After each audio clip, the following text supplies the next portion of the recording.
E sem demoras vamos passar para o segundo painel, também dedicado ao território. Vamos ter como oradores José Gonçalves, dos Baldios de Carrazedo, e José Alfredo Pereira, da Organização Galega de Comunidades de Montes. Vai ser moderado por Miguel Nóvoa, que é médico veterinário, possui formação e experiência na área de conservação de fauna selvagem. Na Palombar é veterinário e responsável pela gestão e coordenação de projetos, organização de eventos e atividades. Integra a Associação para o Estudo e Proteção do Gado Asinino e é secretário técnico da raça asinina de Miranda.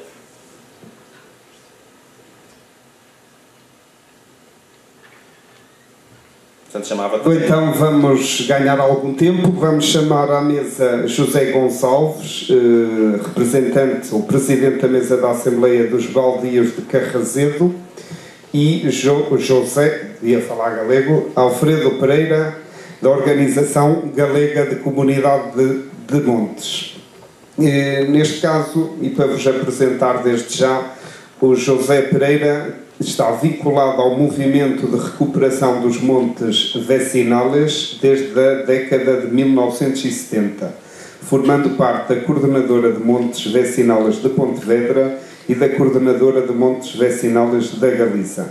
Membro fundador da primeira mancomunidade de comunidades de montes que se constituiu na Galiza em 1992. Em 1997 presidiu ao primeiro Congresso Galego de Comunidades de Montes e, em 1999, foi eleito presidente da Organização Galega de Comunidades de Montes. Atualmente é presidente da Comunidade de Montes da Paróquia de Santa Cristina de Ramalhosa e presidente da Organização Galega de Comunidades de Montes. Prazer. Então, temos aqui um tempo.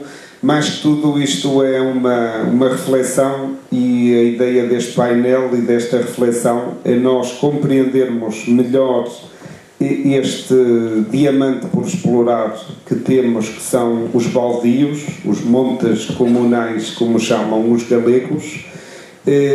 Trouxemos aquilo que nós consideramos um bom exemplo de gestão de um baldio aqui em Montezinho, e que nos vai partilhar a sua experiência, tanto as boas como as más, é isso que esperamos e é aqui que estamos a fazer.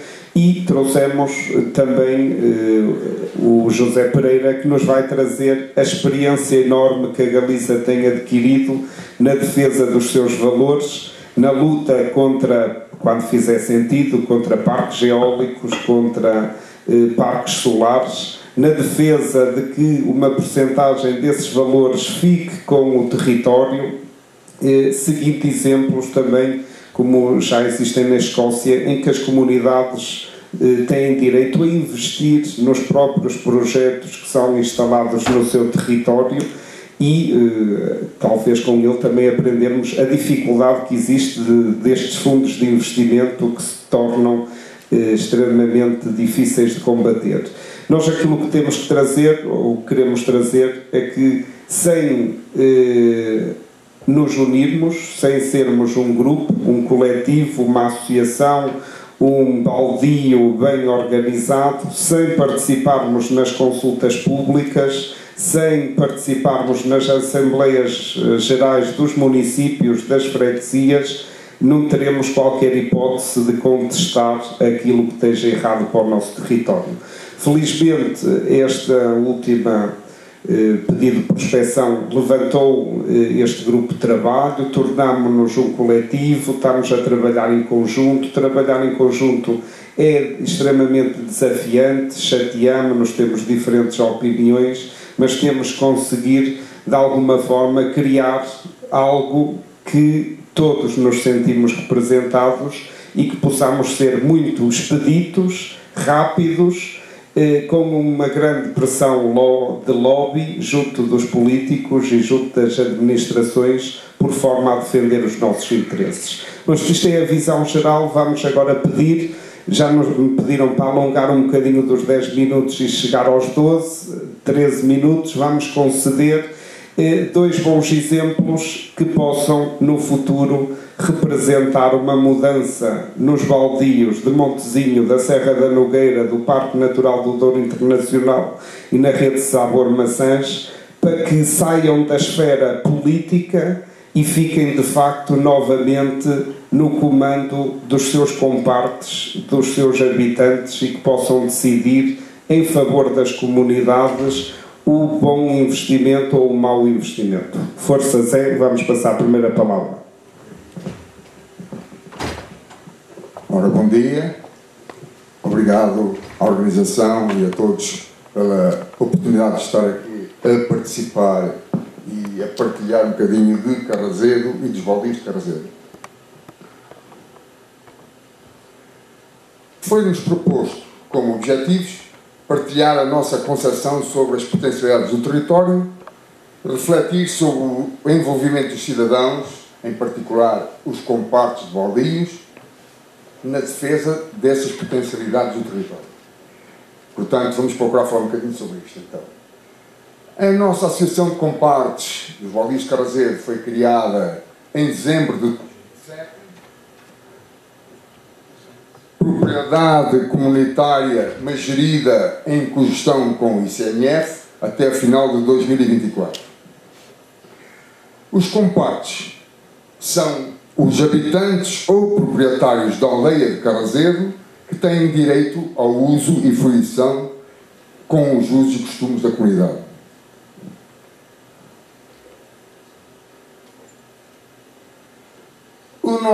A nossa área geográfica, o nosso território é uma encosta aqui da Serra de Nogueira, aqui passando para 206 que liga Bragança a Torre Dona Chama, portanto na vertente norte, e as parcelas que compõem os baldios são estas que estão aqui assinaladas a vermelho. Carrazedo ao centro. Carrazedo é uma pequena povoação com cerca de 30 habitantes. A diversidade de paisagens e ecossistemas que constituem todos estes espaços que estão assinalados.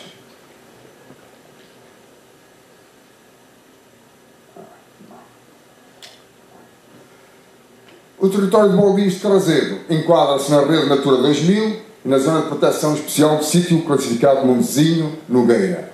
Grande parte desta área está com estatutos de conservação e valorização da paisagem.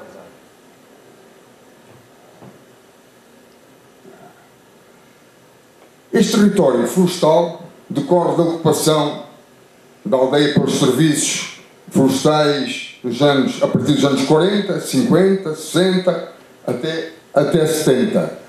Portanto, do século XX. Tem, com uma plantação de espécies exóticas, as resinosas, cerca de 150 hectares, e um espaço com vegetação autóctone, nomeadamente carvalhais, carrascais, lameiros, matos, bétulas e freixos a ladearem os seus caminhos. Um espaço fundamental para a reserva de águas, pois situam-se aqui as cabeceiras das linhas de água e as nascentes que abastecem a população e os regadios e as suas hortas. Os carvalhais para abastecimento das lenhas, o consumo da população, e para a caça e pastorícia. Estas manchas de carvalho negral dos baldios de Carrazedo integram a maior parte, o mais bem conservado carvalhal da Europa, isto segundo o próprio ICMF. São fundamentais no ponto de vista da biodiversidade. Têm um elevado potencial no ponto de vista da retenção de carbono, que tanto se fala agora, e requerem proteção, requerem sensibilização. Também trabalho comunitário. É necessário envolvermos a população e a aldeia em todos estes assuntos. Trabalho comunitário, por exemplo, que acontece aqui com a limpeza de um espaço onde procedemos à construção de uma charca, a charca de Chão de Amieiro. O trabalho em que os compartes estiveram envolvidos e que houve também a colaboração, por exemplo, de uma associação de festas da Senhora do Rosário, que organizou o almoço convívio, houve da parte da Associação de Caçadores, que disponibilizou uma peça de caça para o almoço nessa jornada de trabalho. Portanto, consideramos que foi um verdadeiro trabalho comunitário de mobilização da população.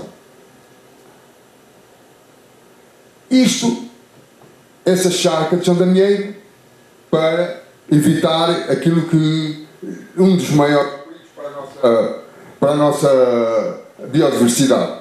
Estamos a ver ali um incêndio que estava a acontecer numa freguesia com a qual confrontamos, aqui de Conselho de Vinhais, a Osião, e de todo aquele trabalho que os comparses se envolveram, resultou esta charca que pretendemos que esteja ao serviço de todo este espaço, para que numa situação de calamidade de incêndio, qualquer balde de água que esteja ali mais próximo possa ser acudido ao incêndio e deflagrado, terminado. Enquanto um helicóptero se desloca ao azigo para buscar um balde de água e vem, o incêndio ganha proporções.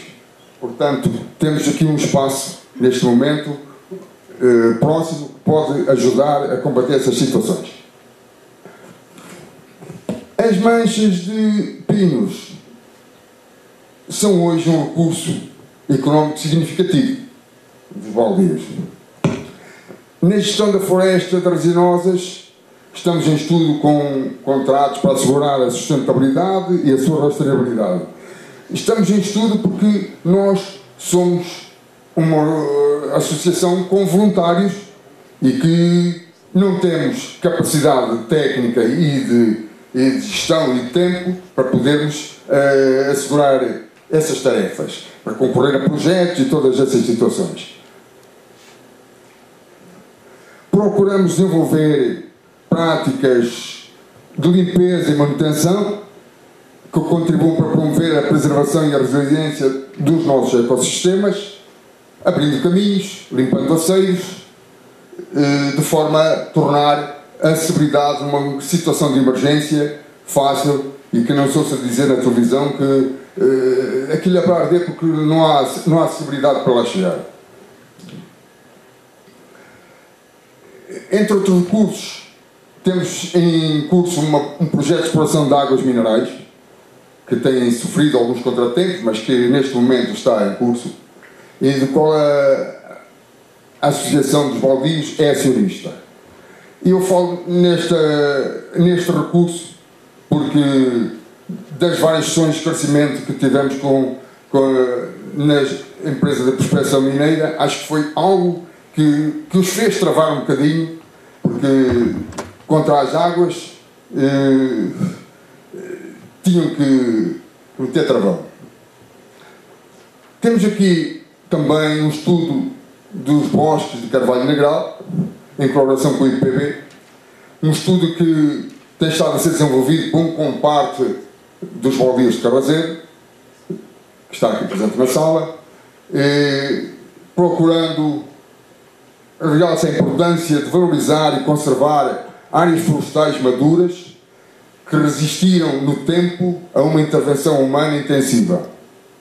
Mais de 80 anos. Eu friso estes mais de 80 anos.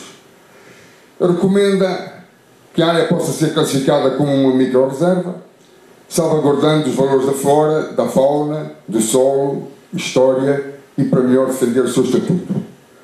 Este trabalho,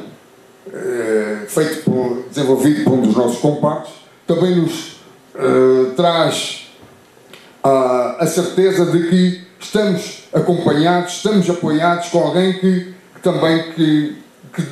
domina o assunto e que está ali para nos dar orientações no percurso que estamos a trilhar. Um obrigado também para ele. Entre outros recursos, claro, fala-se muito nos créditos de carbono, que esperamos que venham a aportar algum valor económico. O potencial de exploração de espécies de cogumelos silvestres, que atualmente é feita livremente por particulares, mas que gostaríamos de regulamentar, nem que mais não seja para tornar mais acessível aos comparses. Temos também apicultura, de apicultores, mas também apoiamos a transumância de colmeias que vêm das zonas do Tua.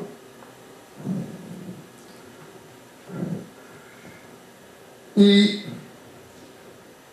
percursos pedestres, como é conhecido o percurso da biodiversidade e das borboletas, que potenciam o turismo. Outros percursos, como por exemplo, que estão assinalados na internet, mas passa em frente. Está ali assinalado o roteiro de Carrazedo, de Trilho da Floresta, no portal galego.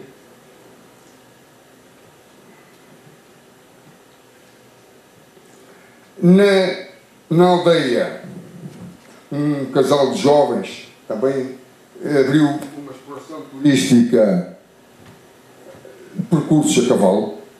Isto para nós é importante porque apoiá-los também, porque é importante porque levam as pessoas para os nossos trilhos, para os nossos caminhos, dão a conhecer às pessoas de fora, e quando as pessoas conhecem, com certeza que vão amar e vão dar o seu contributo na proteção da natureza.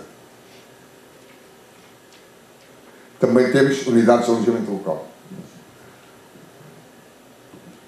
O pouco, e agora falando de dinheiros, o pouco dinheiro que os baldios conseguem, muitas das vezes passamos muitas horas a bater às portas, a pedir apoio, nomeadamente nas autarquias, mas do pouco dinheiro que se consegue, temos procurado investir em prol da população.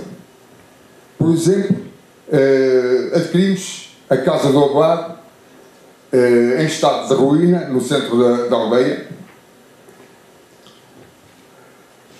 Fizemos uma recuperação parcial, consolidamos paredes, telhados. Esta casa é uma casa que os baldios de Carrazedo têm muitos projetos, muitos sonhos em torno dela. Alguns projetos foram já apresentados, por exemplo, no município de Bragança.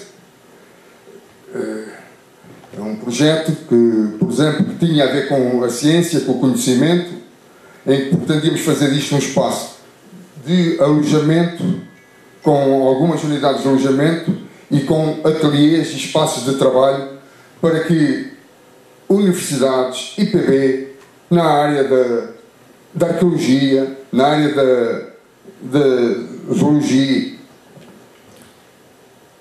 da fauna, da botânica, da arquitetura, todos esses campos pudesse ser utilizada com protocolos com as universidades que viessem fazer investigação, instalados, e que dessem um contributo à ciência. Esse projeto foi apresentado, disseram-nos: isto é um projeto, não é para Carrazedo, isto é um projeto para o município de Bragança, vamos agarrá-lo com todo o entusiasmo. 10 anos passaram e o que lá está feito foi feito com os nossos recursos. Temos colaborado no reforço das águas do regadio, apesar de sermos um território com muita água. A nossa população debate-se, quando chega o verão, com a falta de água para regar as suas hortas. É de dizer que cabe apenas uma manhã ou uma tarde por semana a cada um dos populares para regar a sua horta. Isto é manifestamente insuficiente. E, portanto, temos estado a trabalhar numa captação de água, já está feita. Falta-nos agora, durante este mês de maio, levar a água ao tanque de regadio, que são cerca de 1.600 metros de tubo. Não é a competência dos baldios, é sim dos nossos autarcas, só que há vários anos que se debate com este problema, que se fala, que vai-se fazer, e as populações estão cada vez numa situação de maior dificuldade. Portanto, também aqui deitamos mãos à obra. Relativamente aos pedidos de pesquisa e prospecção, os baldios de Carrazedo participaram na consulta pública, divulgaram a situação junto das populações e contribuíram para a participação pública. Discutiram ativamente as implicações de uma eventual pesquisa e prospecção dos recursos minerais. Usamos este slogan: sem prospecção não há exploração. Se permitirmos a prospecção e encontrarem o que procuram, será tarde demais. Até porque a própria lei, o decreto 30 de 2021, assim o diz.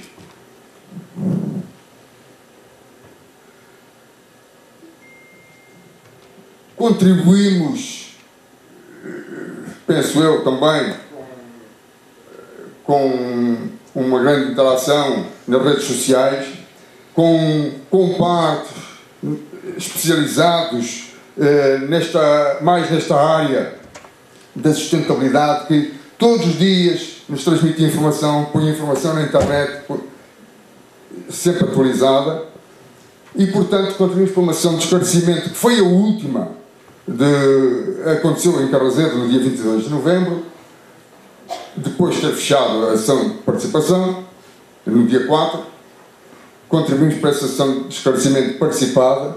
Portanto, enfim, os baldios de Carrazedo procuraram contribuir também para uma não tomada de decisão, porque o documento que a DGEG emitiu não apresenta um documento final a dizer que está encerrado.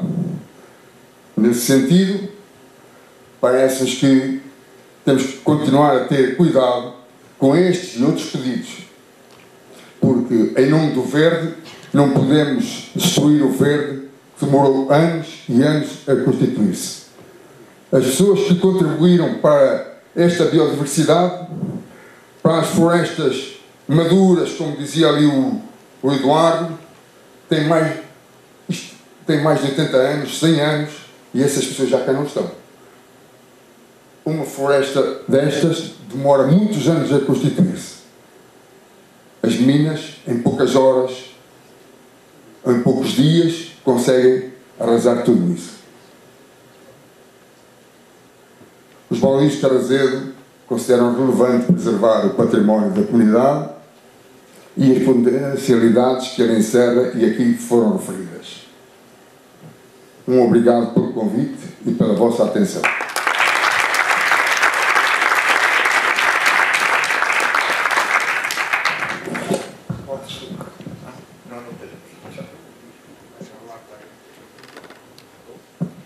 Muito bem, vamos, obrigado pela contribuição e luta, não é, dos baldios de Carrazedo e a informação. Vamos passar depois ao debate, agora não nos alongamos. José Pereira, então gostaríamos muito de ouvir a tua experiência, o que é que na Galiza tem acontecido e o potencial dos montes comunais para o desenvolvimento do interior. Bueno, bo día a todos e todas. En primeiro lugar, agradecer inmensamente as entidades que organizaron este evento sobre a Agrexema Territorio, de ter convidado a nosa organización, que ten nome da Organización Galega de Monte Veciñais e Mancomún.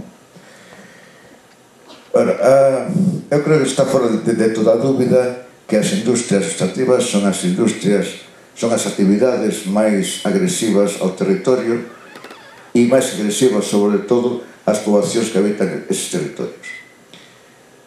Na Galiza, e pasa tamén en Portugal, como hemos de explicar ao presidente do baldío de Carracedo, existe os montes veciñais de Mancomún, que son como os baldíos, que son as terras que non son públicas nin privadas, que son as terras que están xestionadas democráticamente pola veciñanza comuneira, é dicir, polos compartes, que se toman as decisións asamblearias. Este feito, polo menos na Galiza, significa que nestes momentos o capital, que non entende que haxa unha terra que este fora do tráfico de comercio, que non se poda vender, que non se poda facer negocio, que non se poda herdar, e moito menos entende que, ademais disto, estén xestionadas democráticamente pola veciñanza comuneira, que cando o capital quere facer algo estas terras non ten que ir pola porta de atrás, petando porta a porta e convencendo ou manipulando a veciñanza. A decisión é difícil de manipular porque está tomada en asamblea xeral, en asamblea de compartes. E entón, evidentemente, este tipo de titularidade nen pública nen privada, comunitaria, como chamades vos, veciñais, como chamamos nós, non encaixa no sistema capitalista. E entón, por lo menos en Galiza, aquí non conozco, pero hai un interés tremendo neste momento. De feito, estáse elaborando unha nova lei de Montevideo común, que o objetivo que ten é eliminar o carácter xermánico desta propiedade para roubarlla, porque a palabra é roubarlla a veciñanza comuneira, en Portugal sería roubarlla aos compartes, para uns pasalos de novo ao concello, como na Galiza na época franquista, ou privatizalos, para darlos as empresas forestales e madeireiras para que fagan negocio. E aí estamos con o tema este do régimen. Eu creo que no tema da minería, eu creo que o debate non debía ser binario, é dicir, non debía ser minería non de ninguna maneira e minería sí de que era maneira. Eu creo que requiere un debate, porque o debate é clarificador e porque o debate creo que é positivo. Dicen os que venden as industrias extractivas de que xera riqueza, xera posto de traballo. Sí, vale, pero hai que relativizalos, porque da mesma forma que xera algúns postos de traballo, destruye moitos postos de traballo, tanto no sector primario como no sector terciario. E xa hai que debatilo. Xera riqueza, sí, pero hai que relativizala, porque a riqueza que crean estas industrias, que son o que se conoce, ou por lo menos en Galicia conócese como industria de clave ou industrias coloniales, significa que a extracción e o produto e a destrucción faise no territorio e o valor engadido faise fora. Co cal a riqueza non queda onde se exporta o mineral, sino que queda onde se transforma, onde se vende, onde se negocia. Entón non xera tanta riqueza como dicen os partidarios do... E ademais, bueno, aquí vou dicir unha cosa que igual é unha animalada, é que os debates non se poden solo basear en que xera riqueza, en que xera economía, porque iso levanos un debate agarrante e un debate demagóxico, porque como comparte do monte veciñal, se solo miro na riqueza, pois a mí se me ocurre unha aberración. Bueno, pois en vez de haber pastoriza no monte, haber arbolado, haber gando, pois a mellor podemos plantar certas cousas que dan máis cartos. Entón ese non é o debate de riqueza. Ten que haber máis, ten que ser un debate social. Despois, tamén se dice, e creo que se fixo na presentación, que dixeron con acerto, que evidentemente hai minerales que se sacan destas industrias que están hoxe, que son necesarios para a vida, para o mundo tecnolóxico no que nos movemos. Pero eu creo que antes de facer unha exportación, de que lle deran os permisos, había que levar adiante un estudio, por iso nos pedimos unha moratoria, un estudio que dixera que formas outras hai de sacar eses produtos que consideramos necesarios. Pódense sacar eses produtos neste momento de aparellos que xa están usados e tirados? E o mellor, depois describir. Eu creo que en calquer cousa que se faga sobre o monte veciñal, a seña industria, as outras historias, é necesario que a veciñanza comuneira, que os compartes, exixamos unha ordenación do territorio e unha ordenación dos usos das terras. E hai unha normativa onde participemos todos, sindicatos de traballadores e traballadoras, agrarios, grupos medioambientalistas, propietarios das terras, etc. E ali decidiramos que haberá sitios no país que por cuestións medioambientales, culturales, paisaxísticas, patrimoniales, de ninguna maneira se poderá facer estas estacións mineiras, e haberá outros que podría ser. Pero nós defendemos que en estos que podría ser, os titulares das terras, é dicir, os compartes, os veciños e veciñas comuneras plena capacidade de decisión para se instala ou non. Eles teñen que ser nesa ordenación do territorio onde se permitise teóricamente, teria que ter o acordo dos titulares das terras. E se o titular da terra dice que non, pois non, pois non se fai. Isto simplificaría moito. Vou contar un caso que é fronteira co vosso país, con Portugal, pero pola parte de Valença, que é o Baixo Miño. No Baixo Miño hubo un proxecto eólico que afectaba a 12 baldíos, a montes veciñales. Se houbera esta lei que estamos dicindo nós, os parques eólicos non se instalaban. E por qué? Porque das 12 comunidades de montes, 11 dixeron que non querían o parque eólico. Se tuveran capacidade de decidir, se a lei permitise que os titulares das terras tuveran capacidade de decidir, non había parque eólico. Non hubo, pero despois de movilizacións, achega, recursos, e tal, e tal. Pero da outra maneira, era máis fácil. A Asamblea de Comparsa dice que non, mira, vai a instalar outro sitio. Por isso, nós exigimos que haxa unha normativa, unha lei de ordenación do territorio e que donde se poda decidir, falo tanto de minas de eólico como de calquera, que decida a vez de comer. Ahora ben, os compartes tamén temos que ter unha cosa clara. Non estamos solos no mundo, e ainda que esta instalación afecte ao territorio noso, hai outros afectados. Por tanto, as decisións que tomen os compartes, que son soberanas, debían tamén recoñer o sentir, o pensamento daquelas entidades afectadas, chámese culturales, veciñales, medioambientales, patrimoniales, que tamén poden estar afectadas. En la que nós defendemos que a decisión final debía ser sempre, ten que ser da veciñanza comunera. Entón, nós estamos a reclamar, e se estamos facendo, é unha reclamación política, sacar unha lei, ou exixir que, neste caso, o Parlamento galego saca unha lei que contemple o que acabo de dicir, porque senón estamos a expresar todo. Hai que ter en conta que en este momento os habitantes do medio rural estamos padecendo, e un combate moi complicado, estamos padecendo a estrategia do capitalismo mundial, que é a acaparación das terras e a acaparación dos usos das terras. E hoxe en Galicia é o vento, pero mañá vai ser auga, pasado vai ser os servicios ecosistémicos, porque queren acaparar o territorio. Esta estrategia do capitalismo mundial, e nós aí estamos ante uns enemigos moi poderosos. Entón, se non nos xuntamos, se non nos unimos, se non nos organizamos, a loita vai ser difícil. Pódese conseguir, porque o problema destas terras que non están no tráfico de comercio é que non son admitidas polo sistema. Entón, hai que acabalas.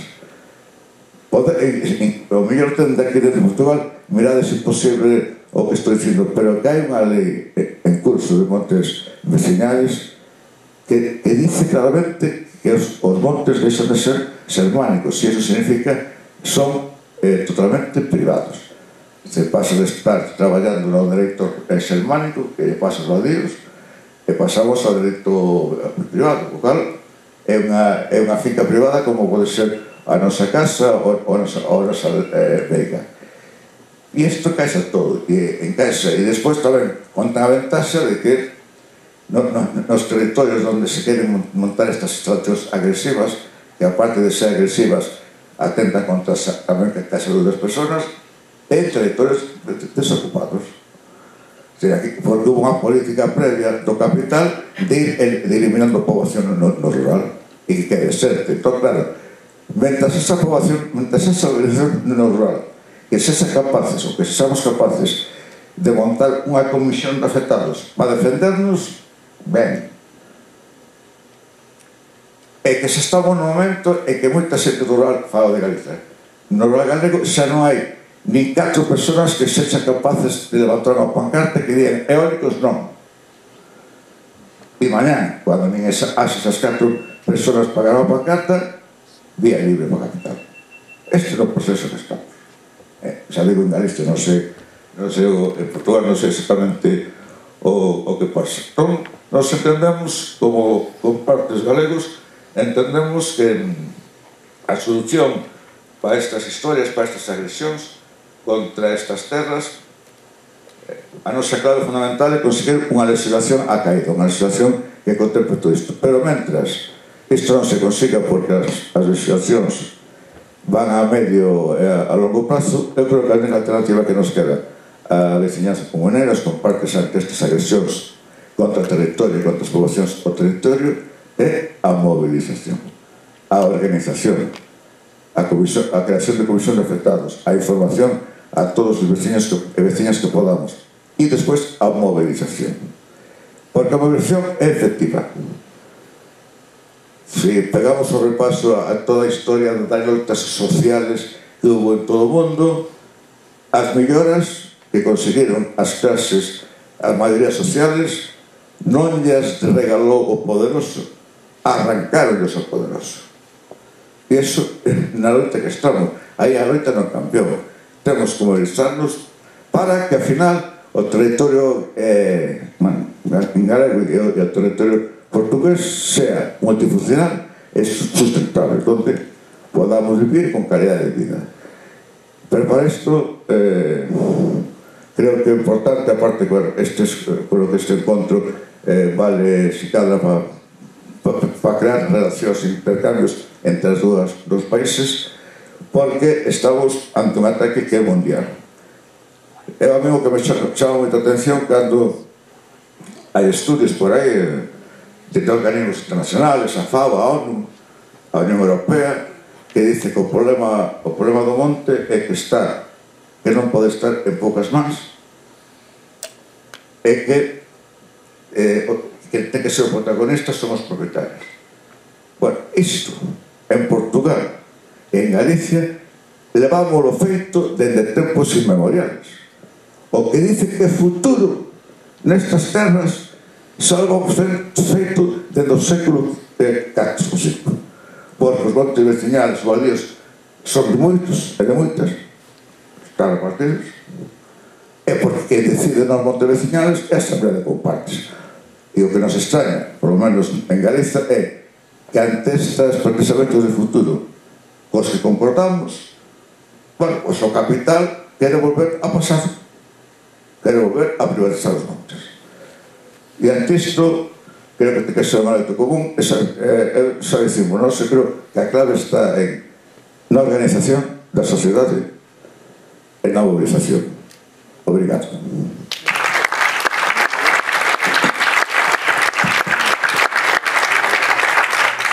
Obrigado por estes dois bons exemplos. Vamos então abrir agora ao público 4 intervenções, 4 perguntas, 4 respostas. Vou pedir é que sejam concisas e objetivas e sem grande rodeio. Alguém quer ter a palavra e começar?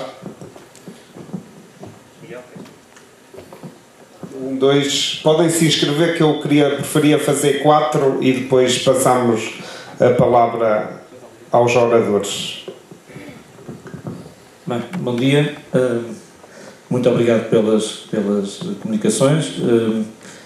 Eu tenho 2 questões para os 2 oradores. No caso português, no caso de Carracedo, a pergunta é, pelo que percebemos, a gestão dos baldios é feita pelos compartes, certo? A pergunta é, não têm sido assediados pelas empresas que andam pelo nosso território a contratualizar a gestão dos baldios? E se sim, como é que conseguiram resistir a essas propostas? Não sei se no caso da Galiza, no caso espanhol, também acontece a mesma situação, não desconheço, mas poderá também referir-se a ela do lado de lá.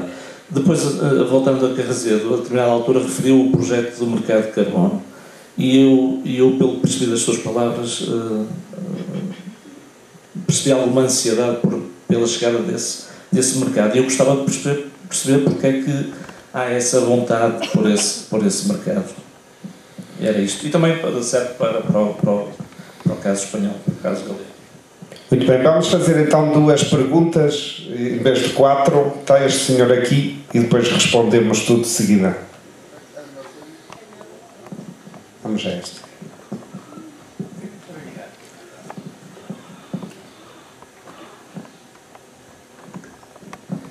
Sí, hola, muchas gracias.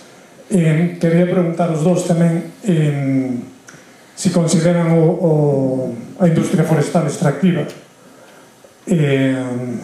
porque teño a impresión, por exemplo, os eólicos na Galicia e tamén en Portugal entran os montes polas pistas forestais, prácticamente a mesma maquinaria, un pouco máis grande, e mesmo a forestal cada vez é máis grande. Entón que sei que isto está dedicado a minería especificamente, pero eu creo que bueno, os problemas, algúns problemas que hai xa veñen de atrás, e como xogou aí, quería preguntar como xogou aí a xestión veciñal dos montes comunais e dos baldíos. Obrigado. Muito bem, Sousa, então, força. Tentando responder, e se calhar vou-me esquecer de alguma coisa. É verdade que temos sido assediados por empresas, os ditos cujos madeireiros, né? Antes e depois de termos saído da congestão com a ICRF. Procuramos seguir uma linha, que é, nós estamos ali para preservar a herança dos nossos antepassados. Chegou até nós aquela biodiversidade, todos aqueles espaços, todo aquele território, e não o queremos ver completamente devassado de um dia para o outro.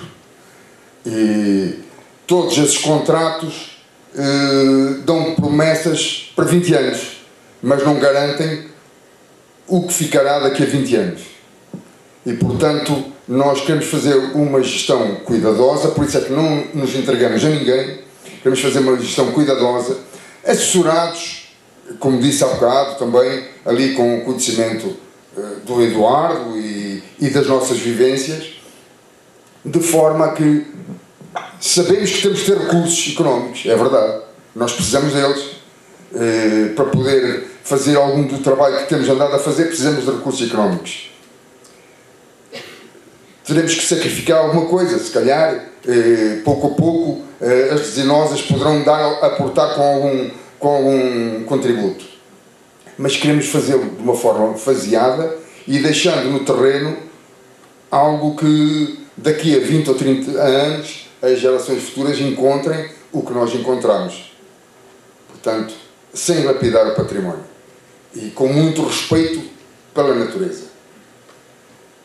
Agora talvez só uma observação sobre o que é que espera, quais são as suas expectativas do mercado de carbono. E se considera, pergunta o nosso colega da Espanha, se considera a atividade florestal também extrativista. O Miguel tem que me ajudar porque eu já me esqueci. Relativo ao carbono, pois, temos participado em algumas sessões, ouvimos falar que poderão vir daí benefícios económicos e, como disse, nós não temos autonomia financeira, a nossa economia é muito modesta e temos expectativas, pelo que ouvimos dizer, que esses projetos de carbono nos tragam algum financiamento para nos ajudar a desenvolver estas atividades que temos estado no terreno. Até agora ouve-se falar, não vimos nada, não é? Não vimos nada de concreto. Agora é verdade que temos ali espaço que nos pode trazer algum potencial nesse sentido. E agora, qual é a sua opinião dos pinhos versus os carvalhais?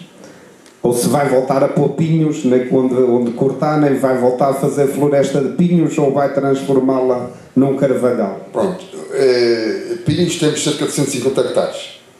É preciso dizer que falou-se aqui, o meu colega aqui falou da intervenção florestal a partir dos anos 40, nomeadamente em Portugal, e essa intervenção, e como já ouvimos falar aqui hoje várias vezes, veio fazer com que as aldeias se desertificassem mais. que os mais pobres tivessem que abandonar o território porque viviam desse espaço comunitário. O Carvalhal, neste momento, interessa-nos geri-lo e geri-lo bem. É uma riqueza que está ali quase que para o uso comunitário, efetivamente, para o aquecimento das suas lareiras e dos seus espaços. Os pinheiros, os pinhos, são algo que neste momento, como dizia ali, aporta alguma riqueza. Sem irmos a correr atrás do dinheiro, mas para conseguir desenvolver tarefas de sustentabilidade também precisamos desse dinheiro. E, como disse, ao longo deste percurso temos batido a muitas portas, temos pedido muitos apoios, damos 2 palmadinhas nas costas, sim, está, conte connosco, mas depois não se vê nada. Portanto, continuando, talvez estes bons exemplos e outros exemplos de outros baldios e modelos de negócio, podemos-lhe assim chamar, passamos para a Galiza. Eu vou só traduzir um pouco melhor a pergunta. Em Portugal, nos últimos 5 anos, 10, muitas empresas têm contratado baldios por 20 anos, por 80 anos, no caso de baldios do centro, para gestão deles próprios para os serviços de ecossistema ou para o mercado de carbono, ainda sem saberem o que é o mercado de carbono, alugaram por 80 anos os seus baldios a uma empresa que prometeu. No caso aqui de Montezinho ou de Trás-os-Montes, têm sido mais empresas apenas para gestão florestal, em que muitos casos são madeireiros e cortam todos os pinhos, um corte total, sem qualquer gestão florestal e com uma inércia das nossas autoridades, dos nossos políticos, que permitem que isso aconteça. Qual é a realidade da Galiza e como é que a comunidade de Montes tem apoiado os seus sócios nesta gestão? Bueno, a realidade en Galicia é bastante semellante, é aquí a captura de CO2, a captura do carbono, que é un servicio universal que aportan aos titulares dos montes, que son máis forestales, foi convertido nun negocio para as empresas. A nosa loita que temos ali e que xa temos conseguido en varias comunidades é que nós estamos, en términos xerales, estamos en contra de que se cedan os dereitos de captura de CO2 ás empresas. Eso non quere dicir que nos neguemos o redondo, pero nós temos a idea e temos un equipo para que a captura de CO2 a registre directamente os compartes os baldíos, directamente co Ministerio Español o Miteco, porque co intermediario quen perde é quen xera o recurso, porque non cabe duda que a captura de CO2 é un recurso do monte como pode ser auga ou o piñeiro, é un recurso do monte, e ese recurso do monte que ten que ser o gran beneficiado e o titular, porque además que a captura de CO2, por lo menos en Galicia, foi totalmente negativa. Non sei aquí como se gestou Portugal. En Galicia, antes de agora parece ser que estamos co que chamamos a PAC tamén chamamos aquí, non? A política galega común. Parece que vai cambiar un pouco, pero daquela as únicas masas forestais que capturaban CO2 e, polo tanto, que as podían registrar no Ministerio eran as plantadas logo dun lume, que estamos a favorecer os lumes, ou as plantadas en cambio de súa terra, que estamos a favorecer a forestación de terras agrarias, que non ten sentido, porque estamos atentando contra o territorio. Si estamos, xa, non sei Portugal, pero en Galicia a superficie útil agraria é mínima, creo que é a máis pequena de toda Europa. Si ainda forestamos, cando o monte veciñal debía ser a base por un aproveitamento gandeiro e para producir alimentos desde o punto da soberanía alimentar, que é o que defendemos, resulta que taxa prima de capturar CO2 se convirtes a terra que pode ser agrogandeira en forestal. E, sin embargo, aqueles lugares donde xa era monte non capturan CO2 para este decreto, non capturan. O noso monte veciñal, que temos a sorte de levar 40 anos sin lumes, como as plantacións que se fan as que exigen o plan de ordenación, cando se corta plantas, pois non podemos capturar CO2. Parece increíble que nunha gestión a caída dun monte, nunha gestión forestal correcta, eres castigado. E se tes un monte abandonado e cada ano chegan lumes, cada ano plantas e cobras CO2. Hai que cambiar a cousa, porque además, e aparte disto, eu entendo que a captura de CO2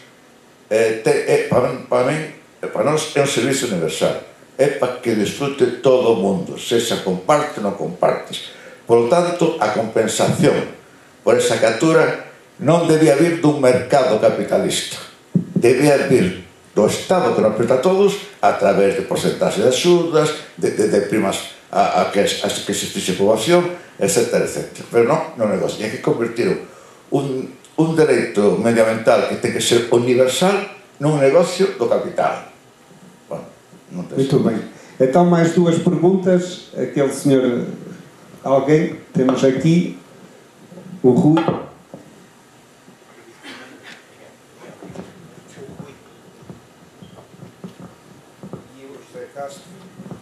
E o José Castro a seguir. Força, rápido e objetivo, se não se importar. Boa tarde. Tem a ver com o mercado de carbono e a pergunta vai para os dois. Eu não conheço bem a realidade na Galiza. Sei que em Portugal esteve até a semana passada em discussão pública, em consulta pública, a primeira metodologia para projetos que rendam carbono. Isto, portanto, basicamente há um mercado de carbono oficial, onde certas empresas são abrangidas, já existe desde há certo tempo, e agora vai-se criar um mercado voluntário que vai dar aso, vai promover este tipo de projetos como podem acontecer nos baldios, onde um baldio pode gerar, através de um projeto, por exemplo, de plantação de árvores, créditos de carbono para aqueles que estão a poluir reduzirem a sua fatia. A questão é até que ponto falou o nosso colega da Galiza, falou em que as regras não estão adequadas à realidade. Até que ponto é que vocês estão a participar na criação, na formatação dessas regras? Porque a fase de consulta pública é que permite, de alguma forma, nós moldarmos depois a regra a projetos que de facto interessem. O que, na minha perspectiva, eu analisei essa proposta de metodologia e, na minha perspectiva, esta metodologia específica, vai haver outras, vai favorecer a criação de florestas jovens. São projetos a 30 anos, podem ir mais 20 ou mais 20. Mas, de alguma forma, eles não vão... Não parece que não estágio 80. Que do aluguel, 70, não é? Mas lá está, não vão favorecer as florestas antigas, não é? As florestas velhas, que têm... Rui, se me permitires, não é? Para depois darmos a oportunidade, eu vou complementar esta pergunta com uma outra, que é: o que é que vocês fazem ao dinheiro do baldio? Não é? No caso do Zé, já percebemos que há um investimento na riqueza da aldeia e até atuar onde o Estado não chega. Depois o Zé responderá o que é que alguns baldios têm feito com o dinheiro da venda de lenha e de outros usufrutos. José Castro. Ok, muito rapidamente, dar os parabéns às duas apresentações, são fantásticas, mostram realmente como o baldio é, em último caso, a figura máxima da resistência dos povos serranos à apropriação capitalista que o José depois falou também, e a explicação também relativamente a esta história do carbono, porque de facto uma pessoa pensa que está a sequestrar carbono, mas depois temos que importar a energia de fora e acabamos por gastar mais carbono por causa de a trazer de fora do que utilizar os nossos baldios para ter alguma soberania também energética, não só alimentar, mas energética, também é importante. Mas a minha pergunta é mais dirigida relativamente a esses contratos de leão, não é? Que têm aparecido por aí. O Miguel falou em contratos de 80 anos, também já ouvi falar. E eu perguntava aos dois se realmente um contrato deste tipo, seja de 20, de 40, de 60, de 80 anos, que dura tanto tempo, em que os compartes se afastam do seu baldio, não é um risco para que realmente, ao fim desses 80 anos, a população já não tenha nada a ver com o território, precisamente porque entregou a sua gestão a outra gente. José Pereira. Só um esclarecimento. A lei não permite contratos de 80 anos. A lei permite contratos de 20 anos que podem ser renovados por mais 4 vezes. E que faz dos tais 80 anos. Ok? Não há contratos de 80 anos. Queremos a tua visão. A tua visão destes contratos, e não te esqueças da pergunta, o que é o mercado? Os contratos de captura de CO2 é que xa digo, para nós son negocio, por iso nós como alternativa estamos creando un grupo de traballo para ofertar aos baldíos que gestionan eles directamente o recurso, directamente, sin ter intermediarios. E o que dice, que creo que era o que falou antes José Castro, é totalmente certo. É dicir, o que vou dicir un pouco serio, mellor parece que coña, pero o día que a Asamblea das Comunidades de Montes e a Asamblea de Compartes se reúnan o 31 de decembro de cada ano para repartir dividendos dos recursos que gestiona unha empresa allea, o baldío e o monte veciñal desaparece. Temos que ser os protagonistas se queremos que os baldíos sigan como tempos inmemoriales. Evidentemente, a capacidade é distinta, pero é fácil, se se quere, gestionar esses contratos directamente polos baldíos. E máis, incluso, é máis positivo contratar unha persona en vez de un contrato a 30 anos que lle contratas pola gestión. Se non, é que estamos xogando o futuro do Monte Veciñal. O día que me reúna para dicir, a ver, presidente, canto me toca este ano polo que fixo a empresa? Tanto. E non decida. E como levar adiante o meu monte, o baldío, o Monte Veciñal, non existe. Será outra cousa. José, só antes, um bom exemplo do investimento financeiro de um baldio. Com os recursos, que buenos exemplos podes dizer de gasto, inversión, de venda de piños no pueblo? Non se ou compran ações na EDP ou a filosofía nosa é que o monte veciñal, o baldío, ten que ser multifuncional de acordo co que dicen as comunidades. Entón, os recursos veñen dado por un acordo asambleario. Habrá comunidade de montes que entendan que os recursos que chegan hasta aquel sitio, non? Porque é que non somos empresas, é que somos outra cousa, somos unha forma de gestión comunitaria. O balance final dun baldío non é beneficio final de ano. As entidades nosas, con chegar a conta cero, é unha xestión boa, porque é investimento na mellora do monte, no servicio comunitario, na creación de emprego na localidade, na venta directa de produtos agrarios. Hai baldíos que producen mel, que producen cogumelos, pero claro, quen ten que decidir iso? Non, os de arriba non, a Asamblea Xeral de cada baldío.